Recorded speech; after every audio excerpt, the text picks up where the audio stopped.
Making a chef's knife and forge tools from salvaged steels. William Hovey Smith, 2016.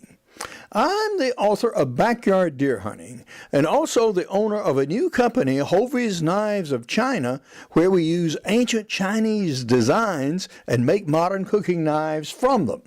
In this case, we're doing something different, and we're making some cooking knives and tools from salvaged steels.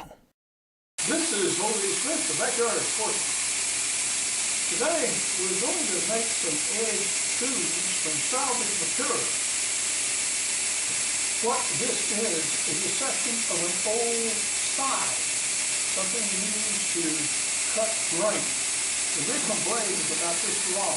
That was used in a sweeping gathering motion like this in connection with a wooden cradle to cut and gather grain. This was made sometime in the 1800s, and they used for these side blades the best steels available in the day. These are thin and these are sharp. So, using a cutting torch, an oxyacetylene torch, we profiled the rough shape here of what is going to be a chef's knife. I also salvaged another piece of steel from the lawnmower, and this is going to be made into a tool for cleaning out my forge. And this curved edge like this works very well to get around the sides and scoop up materials from my homemade forge, which uses a steel tire rim for a fireball. Yep. So we're going to start producing these new tools.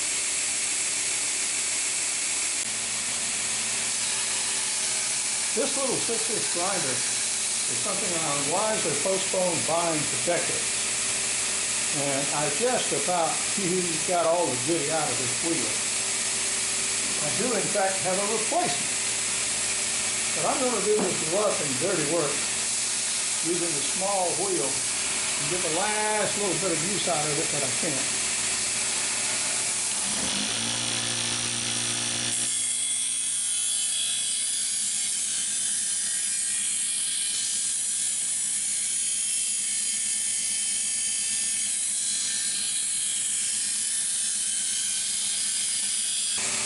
I actually straightened this piece of steel first as a trowel to make sure it wouldn't shatter before I tried to straighten our blade that we were actually making here. And as you see, yeah, I got that bend out of it. There are actually two kinks, one here and one here. And so we got those worked out on the anvil. We now have our forge cleaner brushed down the bright metal on both sides. And also these edges sort of made smooth. Now we are going to put a handle on this, so it'll be retained. Well, let's say we put 4 pins right here. 1, 2, 3, 4. And then extend the handle out about there. We slotted our holes for our forge cleaner here, and also for our Billy Joe Rubidoux chef's knife, 1, 2, 3. We're now going to proceed to drill sink.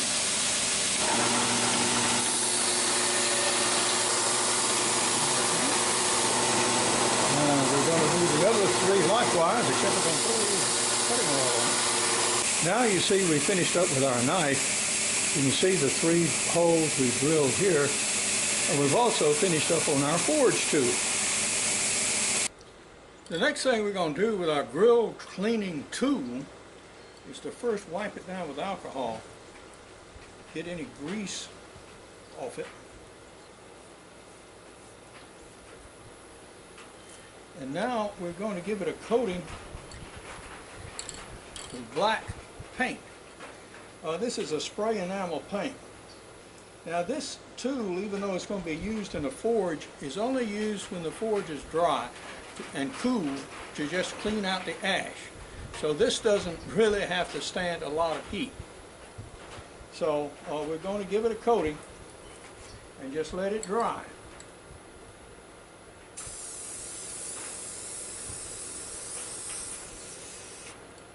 So now we have it coated, and we're going to let it dry and go out and seek some handle material.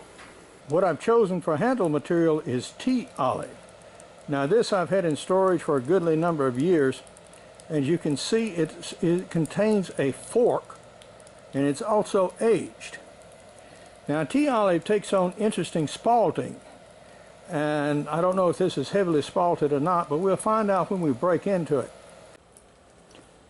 We have split the tea olive, and we do get some interesting spalting showing up right in here and a little bit linear here.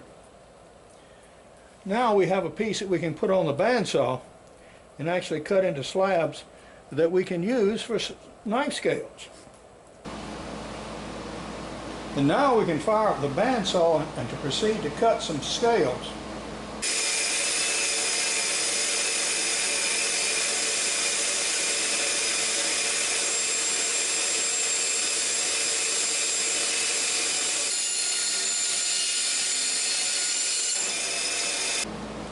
Well, that was a little treacherous on the bandsaw blade, but this shows you some of the interesting texture that we're getting in this piece of wood.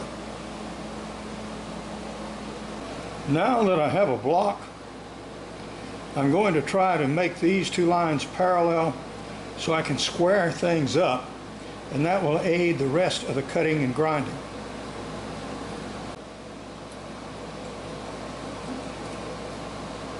We're going to have 4 holes that will actually hold the pins, so I want to make sure that we get these well on and well indexed.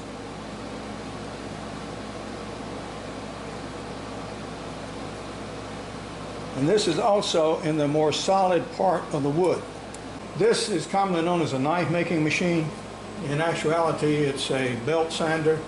It has a 72-inch, 2-inch thick belt here, which is impregnated. This is, of course, this one I happen to have, and so we're going to use it to quickly reduce the thickness on this and even it up. This is a rest. It allows you to actually place the material exactly where you want it, and this platen here enables you to get an absolutely vertical edge.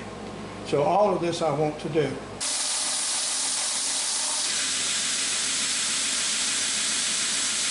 It's a soft wood, so it's working it down pretty fast.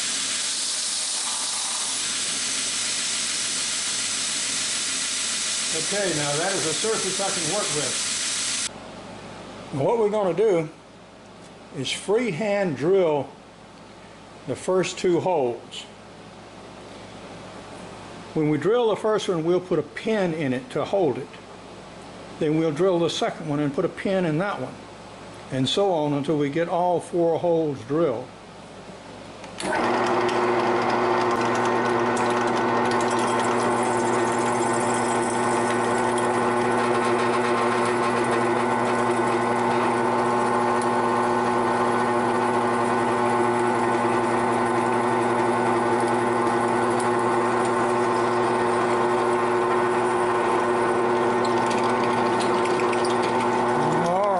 Through.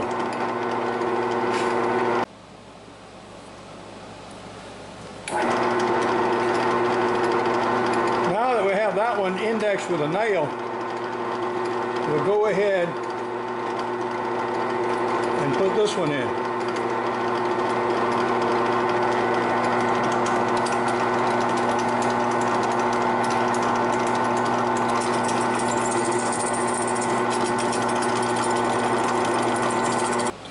So using these nails, and actually the holes in the blade for the template, we drill 4 holes in our handle to be.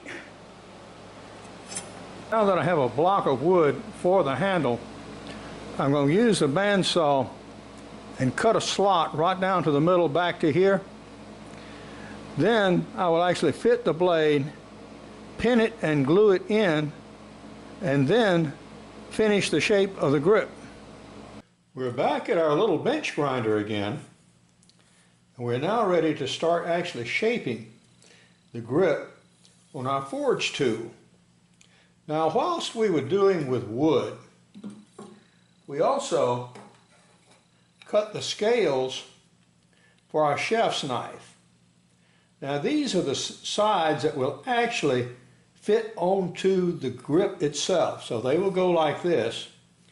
And we took these and took great care to get them as nearly true and level as we can.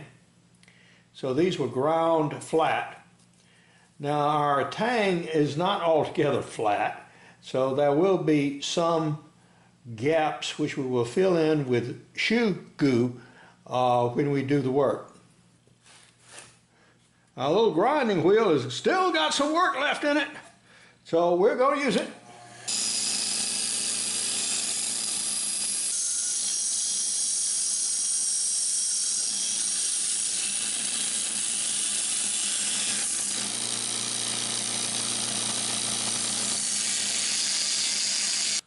On our knife making machine, we've now changed to a 120 grit, and we're actually going to start the detailed profiling of this edge here on both sides and do a little bit of shaping here on the handle, although the handle does not need to do, although we don't need to do too much here because we're going to grind the grips as well as the wood together. That's how you fit them.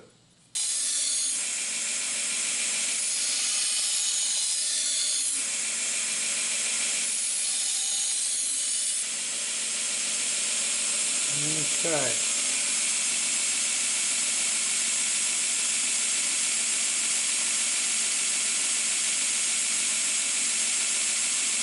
This part of the edge should be flat.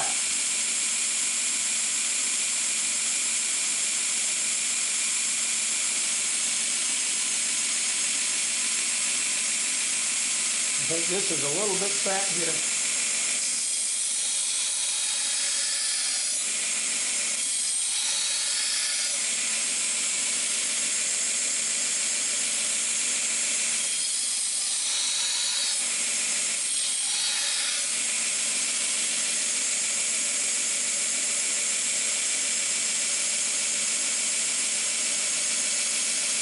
Okay, and start the first grind on the other side of the blade.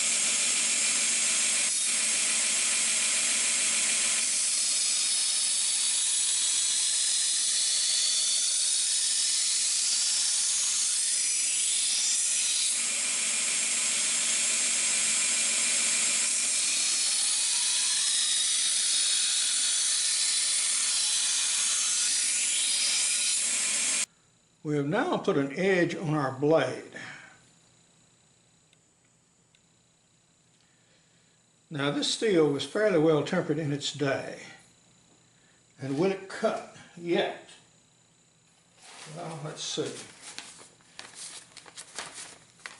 See how it does.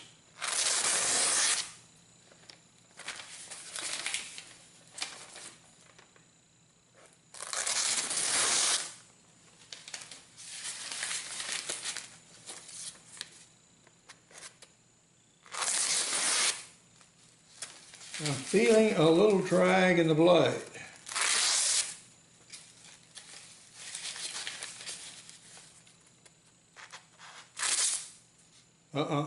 Tore. All right. Starting to tear. What this tells me is that this blade is still not the temper it should be. I have sharpened it. You can even sharpen a non-tempered steel and it will cut well for a little bit.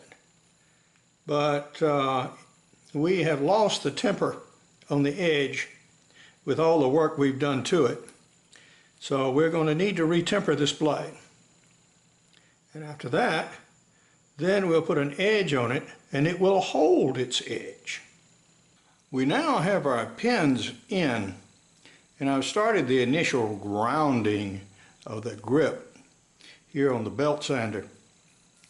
And so now it's just a matter of putting it on the sander and slowly working it down. We have now ground the handle round, and we've taken our shoe goo and made up a paste of wood dust and shoe goo, and used this palette knife to push the shoe goo dust mix down in any of the wormholes that were opened. And this will help seal them. This needs to stay on the handle for 4 or 5 hours, and use real pressure around where you have any obvious gaps, because that's certainly where you want material. Some progress has been made. As you can see on our forge tool here, we have filled, final sanded, and stained our tea olive. Now incidentally, on our rib flipper here, this is also tea olive, exactly the same wood, and these are the scales also of tea olive that were cut for our chef's knife here. So we're ready to put the final seal on this handle now that we have it shaped and filled. Now it still has very many porous areas from these wormholes. So what I'm going to do is something unusual that I've not personally done before. Instead of trying to paint it or rub the finish in, we're actually going to dip it in polyurethane, like this. So we get maximum contact and fill and dwell time. You can see a few bubbles coming up. That's good. So I want this to get all through the material and have a chance to soak in. Okay.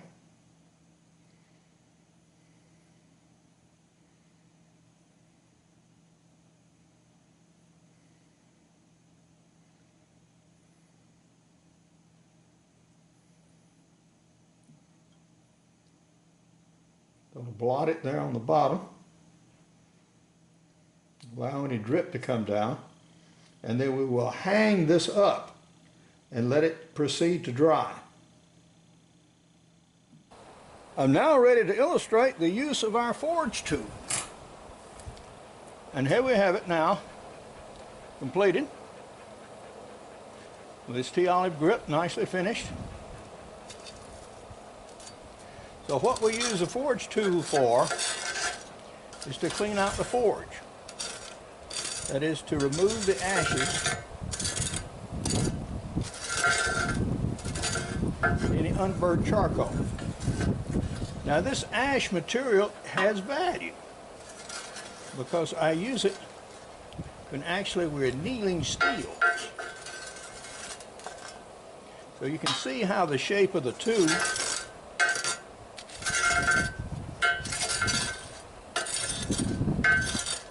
enables me to rake up the material from the top of the forge, nicely scoop it up, and put it in bucket for later use.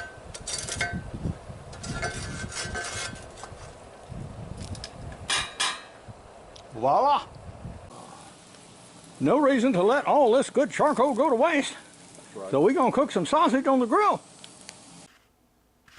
And here is the completed Billy Joe Rubidoux chef's knife. Here are some of the patterns that we'll be producing from our Hovey's Knives of China knives. Now I will also have other videos about Billy Joe Rubidoux chef's knife and how we retemper, sharpen, and actually test it.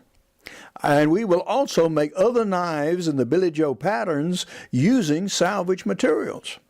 For information on my books, blogs, and videos, go to www.hoveysmith.com. There's a link here for Hovey's Knives of China. Good hunting and good eating from the outdoors. Goodbye, and God bless.